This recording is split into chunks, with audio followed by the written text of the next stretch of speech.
What's going on, everybody? Hope you're having a good night. I got home a while ago and I crashed out because my head was exhausted. So I was just like crashed out, woke up. Now I'm in the process of having my cup of coffee. It's a little bit after midnight here in the Caribbean. I'm about an hour ahead of New York. I was doing some, you know, research, yada yada yada. The play I decided to go with tomorrow, it's about $1. So it was just like I was just lining up my week. Like this week is gonna be like a play. It's about $1, about $1.70. Another one is gonna be like 80, 90 cents. I'm like that's what I think they will stay around. So I'm gonna do that.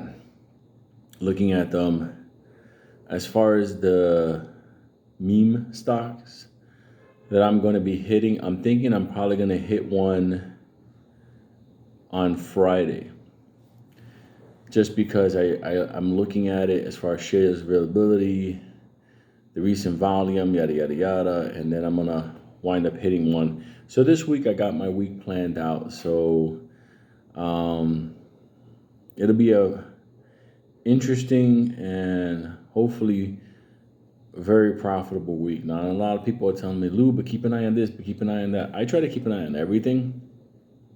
But I don't want to focus my entire investment strategy based on what one stock is doing. Especially that stock's been running for a long time. It's just like in certain things. So, like I said, Monday, Wednesdays, and Fridays, I line up a hit. That gives me a time to make money, settle, or if it carries over, I got my time. So I got Monday, Wednesdays, and Fridays. Throughout the week, there's always a stock that pops up. I would say around 1 or 2 o'clock New York time. That's the midday stock alert. Those kind of stocks pop up because a certain bit of news pops up. And I got them like on a watch list. So when they pop up, it's a lucrative run. But that's pretty much it. You could watch certain stocks. You can be ready for them. You can get in. We're in a season where everything is looking for a reverse split because they're trying to get up above regs. You have to be careful. I warn people about the brokers. Like a lot of people got screwed over with TD over and over again because they didn't get the shares. I mean, not for nothing.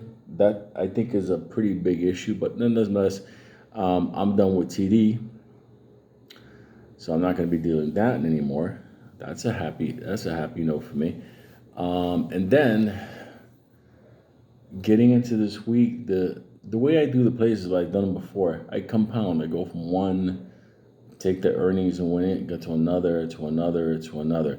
So, like I said, that's a strategy that works for me because maybe I don't want to put in 30, 40,000 on a play, but I'll be okay starting out with, let's say, 5, 10, 15, let's say 500 or 1,000 or 1,500, and then let it run up to like, I don't know, 3,000, and then 3,000 becomes 6,000, 6,000, becomes 7,000, 7,000 becomes 14,000.